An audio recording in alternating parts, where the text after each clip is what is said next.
All right, good morning, guys. I just wanted to take a minute and make a really quick video describing the activity for today.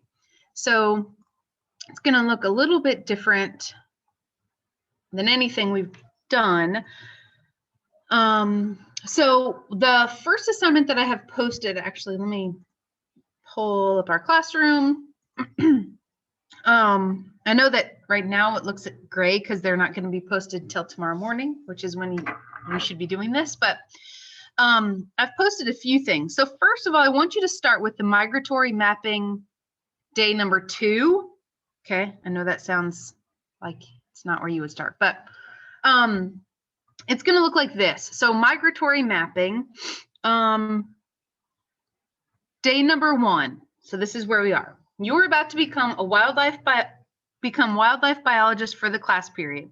You've been given data on the banding and recovery locations of the Swainson's thrush, which is a species of bird.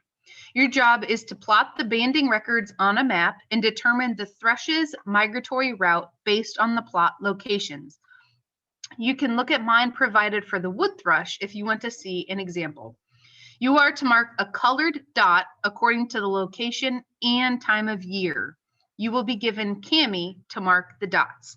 I suggest using Google Maps to help you determine the location of various plot locations.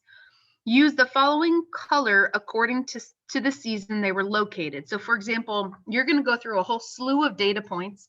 And if this incident happened between June and July, I want you to mark a red dot.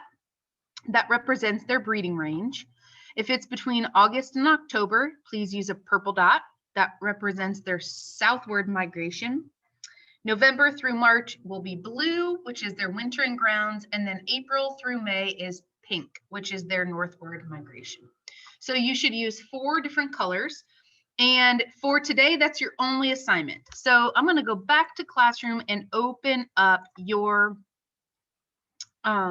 document. So the Swainson's thrush. So you'll be able to open this PDF as a Cami assignment. And the first page here is the Swainson's thrush banding data sheet. So how many data points? There's 25.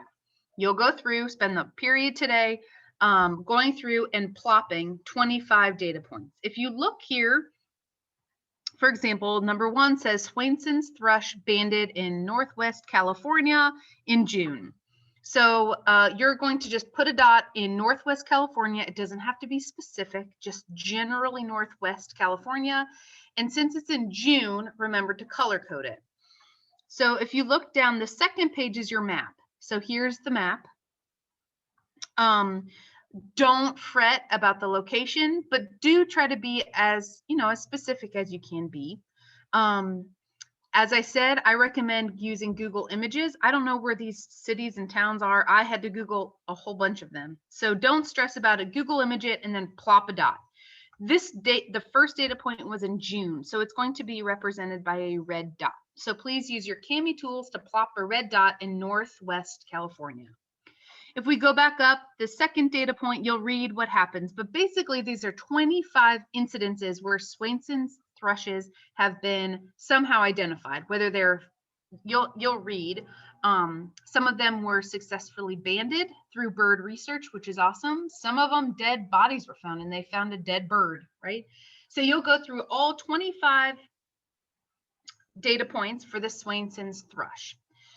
Eventually what you'll see down here, then you'll have 25 different color-coded dots. And that's your only assignment for today. Just as a resource, I went ahead and posted my wood thrush migration. So I did a different species of thrush is called a wood thrush. So I did that already, and I scanned it for you so you guys can see my color-coded dots. So you can see that I just went through the map and plopped some dots. So there should be a difference between the wood thrush and the Swainson's thrush, but you won't look at that until Thursday. So while we're here, I'm going to go ahead and show you the assignment for Thursday. So what you'll do is use your Cami map and then my PDF that I posted and compare the 2 species. So here you can see on the migratory mapping For day 2, you're going to go through and just kind of analyze the data. Go through, answer some questions. And then eventually you're going to go to this website. It's really easy to follow. So you'll click on the link here, follow my directions, and answer a few questions, and that's it.